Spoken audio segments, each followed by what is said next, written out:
Hello and thank you for watching. I am Mark, and today we will be doing the first of a multi-part Let's Play on the Elder Scrolls series. I'll be going through all 5 Elder Scrolls titles in orders, plus the DLC quests. And maybe a little extra thrown in, depending on how I feel. Today we'll be starting with Elder Scrolls 1 Arena. Before we play this game, let's have a little history lesson. This game was released in March 1994. Before this game, Bethesda had produced several games, but they were mostly sports games and movie tie-ins. This was really the first game that put them on the map. The development team wanted to create a game in the style of the pen and paper role-playing games, such as Dungeons & Dragons. It was also heavily inspired by Ultima Underworld. The game was originally just called Arena, and was intended to be a medieval gladiator-type game. The game would feature the player going from province to province with his fighting team to battle teams from other areas until the player became the Grand Champion. Along the way, the player would complete side quests.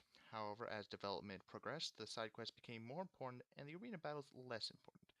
Eventually, they dropped the idea of the tournaments altogether to focus on the quests, becoming a full-blown RPG. The idea of the teams was also dropped. At this point, the title Arena no longer made sense, as they were, well, no arenas.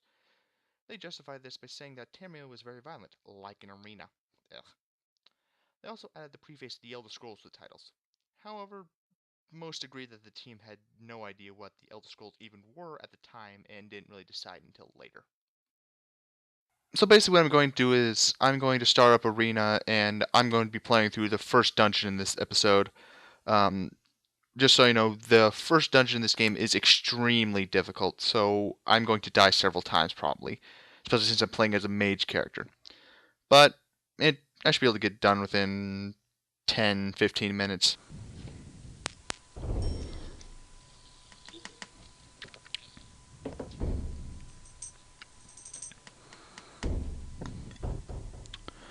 The Elder Scrolls, Chapter 1, The Arena. Best you can read. If you want to read, you can just pause the video.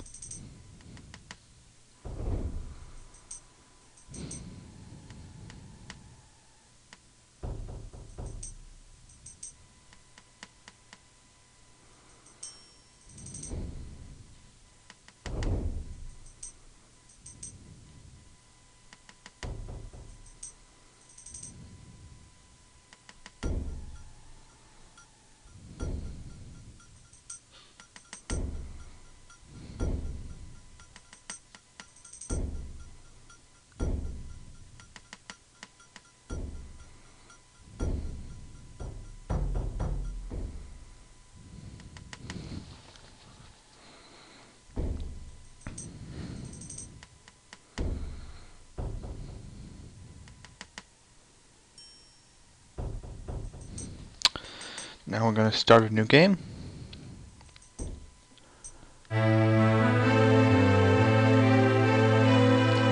Once again, just pause if you really need to read this. Basically, the Emperor gets kidnapped by the Battle Mage, the Imperial Battle Mage Jagar Tharn, and imprisoned in an alternate dimension, and Jagar Tharn transforms into the Emperor to take his place and rule Tamriel while the Emperor's gone. Well, his apprentice Rhea Selmain tries to warn everybody, but Jagar Tharn kills her. So, he kills her, yeah, like right there. And he starts taking the Imperial Council, of which you remember, and just kind of throwing them all over the place, imprisoning them, killing them, you know. And he also starts summoning demons and transforming them into humans so he can use them as his Imperial Guard. And that's pretty much where we step in. We're part of the Imperial Council and we've been imprisoned. Now I'm just gonna select my class. I'm going to be a mage, as I said earlier. I love mages. Mages are fun. Okay. Markheim. I'm a dude. And let's see. Now here's an interesting thing that people who play the other Elder Scrolls titles might find weird. This game does not have the standard 10, it has 8. I cannot choose the Imperial province, so I cannot be an Imperial. Apparently they had originally intended the Cyrodiil, the Imperial province, to be, more cosmopolitan than it was, as you saw in Oblivion. so I cannot be an Imperial because those did not exist yet. I also cannot be an Orc, so I cannot select Orsinium. In this game, Orcs are treated as just basically smarter goblins. They're not really a playable race. I'm going to play Somerset Albion High Elf.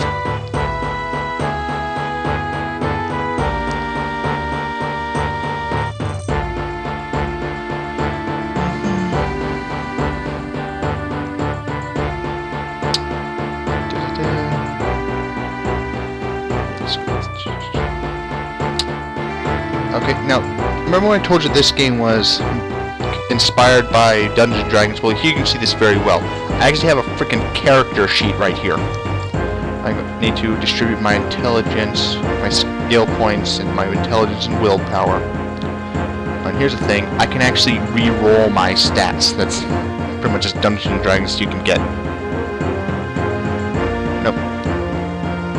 I need to...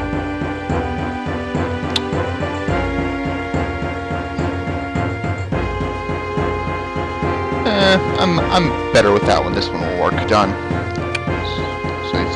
Oh, dang it. Okay.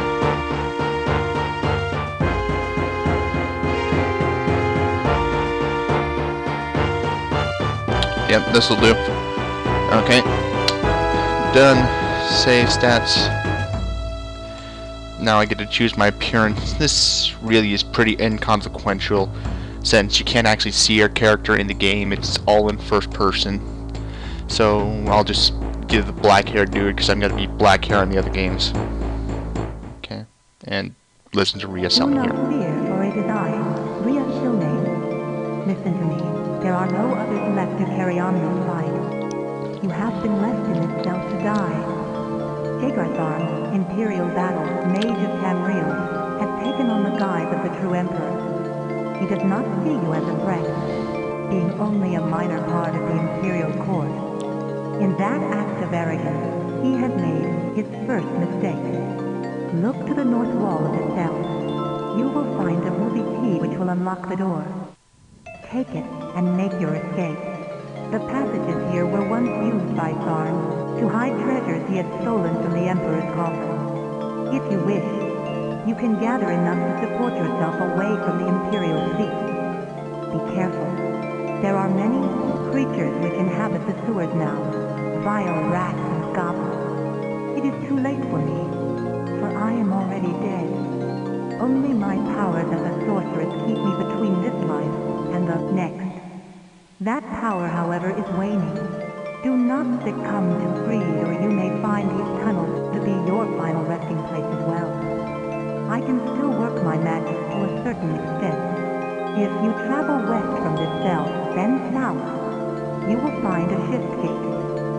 It will transport you far enough from the center of the Empire that you should be safe. That's convenient. If you survive these sewers, you will see me again. Remember, Tharn has taken on the guise of the Emperor. No one will gainsay his word for yours. I will come to you again in your dreams, so it is imperative that you rest from time to time. In that way, I will be able to communicate with you and lend my aid. You are entering a dangerous arena, my friend. One in which the players are beings beyond your mortal comprehension. I do not envy your role. There is, however, a power within you as yet untapped. Look for me when you have gained experience in the world. You are my last and best hope.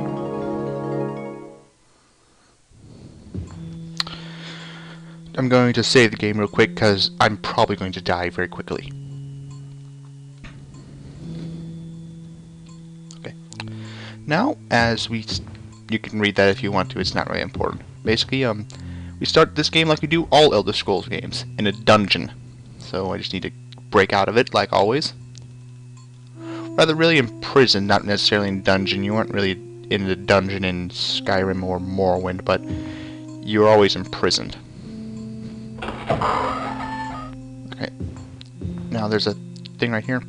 Now, here's the thing, I get the gold, but another thing that's caught over from the Dungeons and Dragons age that you don't see in later Elder Scrolls titles is you are very locked to your class that you're not in later games. For instance, I'm a mage, so I can't equip armor. So that's unfortunate. I also can only equip daggers and staves as my weapons. So that's unfortunate. Oh well. And there's another problem that you'll see later. Oh, there's a goblin up here, I remember. Or not.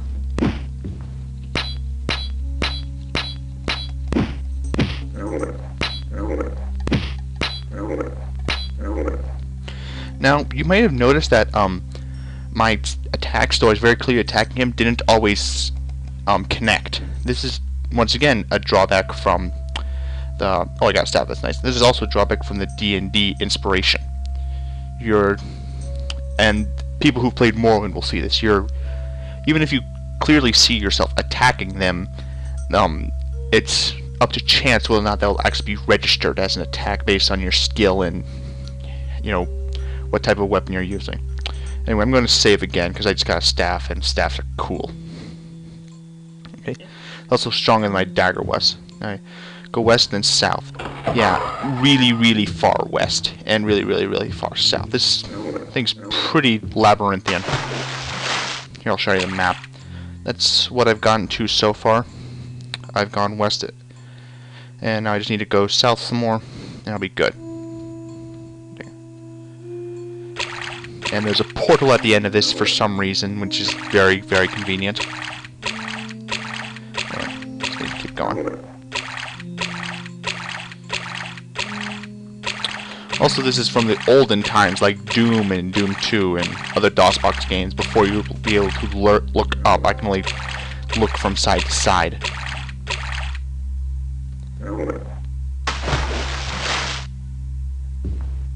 Okay, there's some treasure there. I'll pick it up. Bag of 90 gold pieces. Okay. What the heck is a wakizashi? I assume it's some sword of some type. Weird. Okay, now these things are glowing blue. That means they're enchanted in some way. I'll just have to use them later.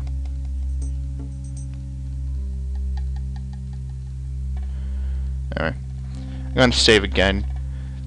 This level is very, very difficult.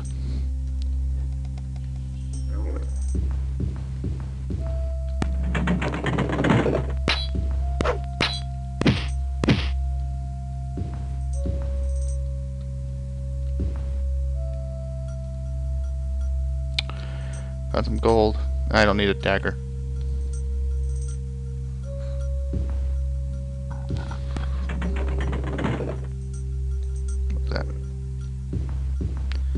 Okay, I'm lost, but that tends to happen in this game.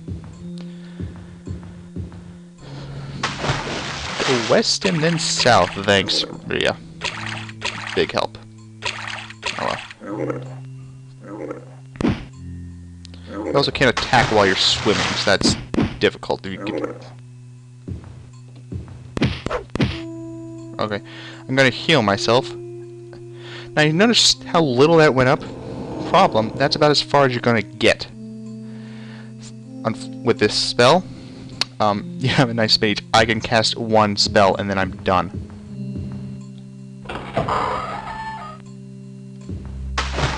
Fear me, Jaegar Tharn. I really should say Hagar, but they say Jaegar, whatever. Tamriel. Oh, I was back here again. Dang it. Map.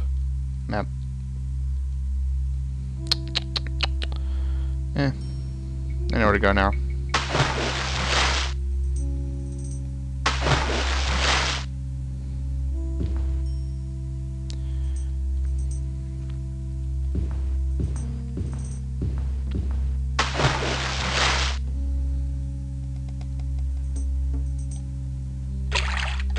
this way.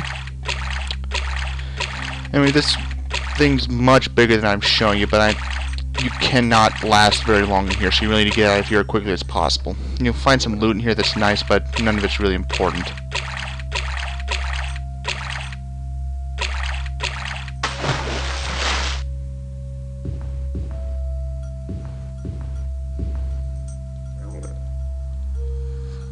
Can't rest, I can't cast my spells.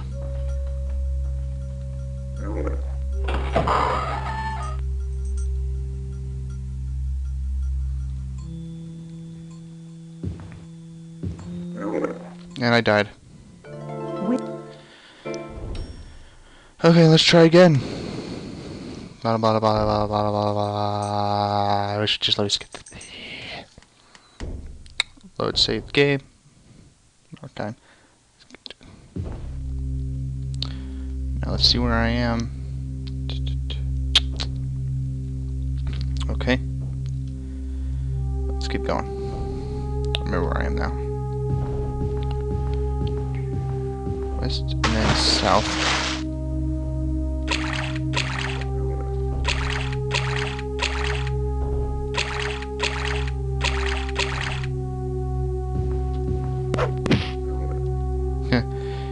Good.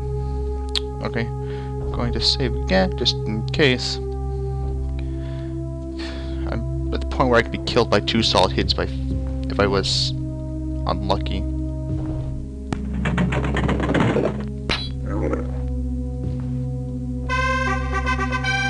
Look, I leveled up. That's always nice. Now you gotta put that into intelligence so I have more spell stats. Okay. Nothing usable.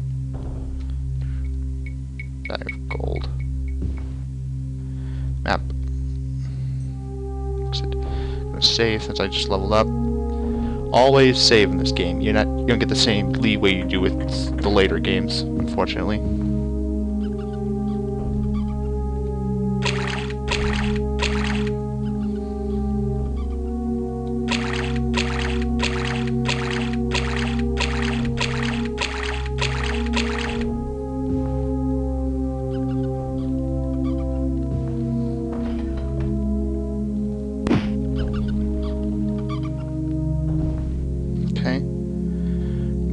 Rats are at the end of this dungeon for some reason. Instead of the good old goblins, but whatever. Which means I'm getting close.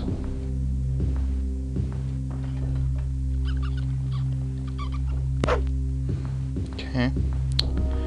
And the extremely convenient portal. Well, this is the end of the dungeon. Once I go through here, I'll show up in some town in Somerset Isle. You always show up in your hometown.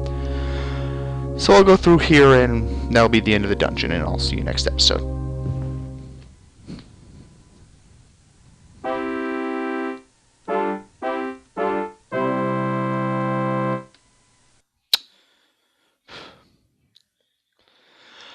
Well, that was the start of dungeon, and I think it's best to tell you that dungeon is actually a lot more difficult than I made it seem. I've played through that dungeon several times before, so I'm actually pretty good at it. And I actually know which way to go. I actually know the layout of the dungeon, as opposed to when I first started.